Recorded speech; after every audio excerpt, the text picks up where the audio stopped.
नमस्कार 1975 मसीह जितेबाला भुवनेश्वर में मात्र 4-5टी नाट्य संस्था एक्टिव थिले से समय आईटी इंटरनेशनल थिएटर जहाँ को प्रतिष्ठा करथिले गोविंद गुप्ता से संज्ञान ड्रामा डिविजन रे डायरेक्टर थिले। तांको उद्यम से अनेक गुड़िया नाटक होता भितर मु देखि सबुठ मत भल लगी मनोरंजन दास शब्दलिपि से नाटक से हिंदी भाषा करते बहुत भल नाटक होता 50 वर्ष पूर्ति डिसेम्बर 2 रु 6 पर्यंत होची समस्त को सहयोग करने अनुरोध करुँची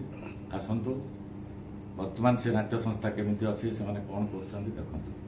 तेणु मुझे जाइबी मिहिर मेहर बर्तमान जी की तार मंग धरी